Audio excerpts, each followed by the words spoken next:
Cycling एक बहुत ही बढ़िया एक्सरसाइज है, लेकिन हम लोग इंडिया में रोड, ट्रैफिक और वेदर कंडीशंस पे ध्यान नहीं देते हैं और बिना किसी प्रेपरेशन के साइकिलिंग पे निकल जाते हैं। इसकी वजह से साइकिलिंग का एक्सपीरियंस उतना अच्छा नहीं रहता और कई बार साइकिलिंग का एक्सपीरियंस पूरी तरह से खराब हो जाता है।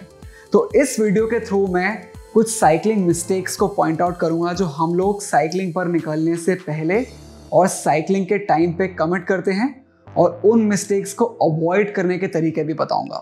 ये वीडियो उन सबके लिए है जो अभी जस्ट साइकिलिंग स्टार्ट कर रहे हैं या ऑलरेडी कुछ टाइम से साइकिलिंग कर रहे हैं। मैं हूं आपका दोस्त दिव्यांश। चलिए इस वीडियो को शुरू करते हैं।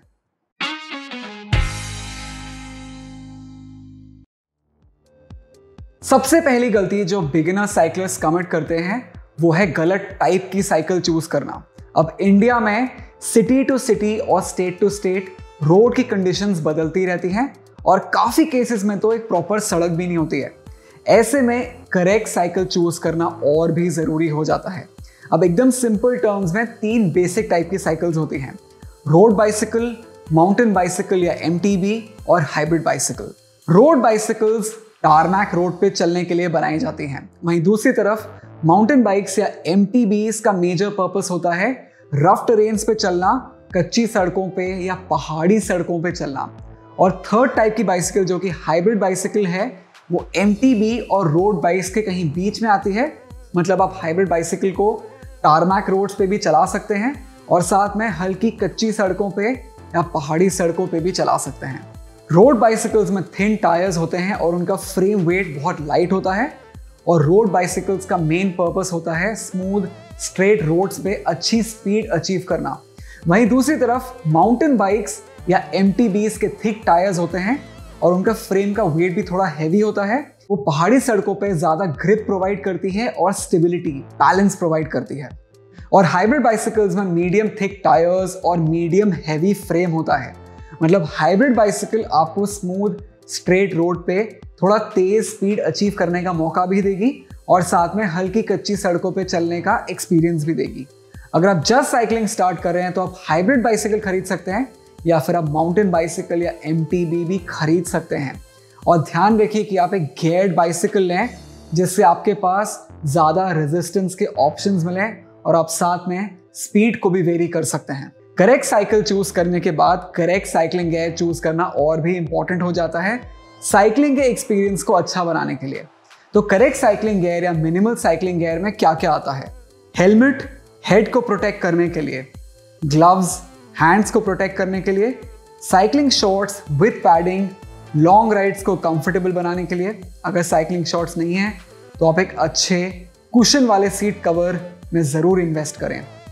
और फाइनली साइकिलिंग ग्लासेस आईज को डस्ट और विंड से प्रोटेक्ट करने के लिए। एज एन ऑप्शन आप एक बैंडना भी रख सकते हैं नोज और माउथ को कवर करने के लिए, क्योंकि ये डस्ट और पोल्यूशन से बचाता है। लेकिन पोल्यूशन और डस्ट से कंप्लीट प्रोटेक्शन के लिए आप एक N95 मास्क भी पहन सकते हैं। और फाइनली आप एक साइकिल लॉक भी खरीद सकते हैं जस्ट इन केस अगर आप राइड करते टाइम साइकिल पार्क करने का प्लान करते हैं।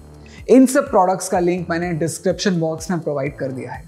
इंडिया के शहरों में ट्रैफिक थोड़ा ज़्यादा है और बहुत ऑर्गेनाइज भी नहीं है, इसलिए और भी इंपॉर्टेंट हो जाता है कि आप लेन डिसिप्लिन फॉलो करें और ट्रैफिक रूल्स को भी फॉलो करें। साथ में सिग्नल्स और टर्न्स पे हैंड सिग्नल्स यूज करें और साइकिल में आगे और पीछे रिफ्लेक्टर्स जरूर लगाएं। अगर आप रात को राइड करने का प्लान कर रहे हैं तो एक ब्राइट कलर टी-शर्ट जरूर पहनें जिससे आप रोड पे आने जाने वाली गाड़ियों को क्लियरली दिखें। और फाइनली अगर आप मेन रोड्स पे या हाईवेज पे साइकिलिंग कर रहे हैं तो म्यूजिक सुनना अवॉइड करें।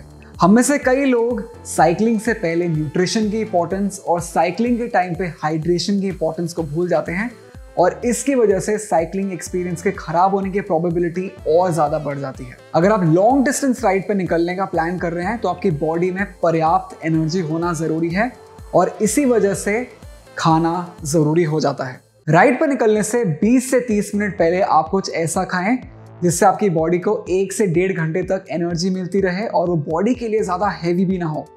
इससे आपकी बॉडी में लंबी राइड्स के लिए एनर्जी रहेगी। अगर आप कोई हैवी मील जैसे कि ब्रेकफास्ट और लंच के बाद राइड पे जाने का प्लान कर रहे हैं तो ध्यान रखिए कि आपके मील और साइकिल राइड के बीच में कम से कम 2 से 3 घंटे का गैप जरूर हो।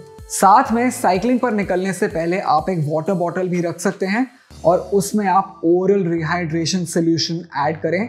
इससे साइकिलिंग के टाइम पे जो फ्लूइड्स लूज होंगे वो रिप्लेनिश हो जाएंगे, बॉडी में वापस आ जाएंगे। और इमरजेंसी के लिए आप अपने साथ एक एनर्जी बार या बिस्किट का पैकेट रख सकते हैं, लेकिन ये ज़रूरी नहीं है। और फाइनली, अगर आप लॉन्ग डिस्टेंस राइड करने का सोच रहे हैं, फॉर एग्जाम्पल आप मेजर स्टेट हाईवेज और नेशनल हाईवेज क्रॉस करने का प्लान कर रहे हैं, तो आपको ऐसे राइड्स के लिए अच्छे से प्लान करना बहुत ही ज़रूरी है। सबसे पहले आपको रास्ते में प्रॉपर चेक पॉइंट्स बनाने हैं रेस्ट करने के लिए। उसके बाद आपको ये प्लान करना है कि आप कितना कैश कैरी करेंगे। उसके बाद आपको अपने पास एडिक्वेट पानी, खाना और एक फर्स्ट एड किट होना ज़रूरी है इमरजेंसीज के लिए। साथ में आपको रास्ते में आने वाले हॉस्पिटल्स की इंफॉर्मेशन होना ज़रूरी है, और हो सके तो आप अपने साथ एक साइकिलिंग पार्टनर को लेके जाएं या फिर एक साइकिलिंग ग्रुप में जाएं। तो ये था मेरा आज का वीडियो साइकिलिंग मिस्टेक्स के ऊपर। अगर आपको पसंद आए तो लाइक कीजिए, सब्सक्राइब करना बिल्कुल मत भूलिए और बेल आइकन ज़रूर दबाइए। आपको मेरे आने वाले वीडियो के नोटिफिकेशंस ज़रूर मिलेंगे। तब तक मेल्टे और चीज़ देखते रहिए और मैं आपसे मिलूंगा अगले वीडियो में।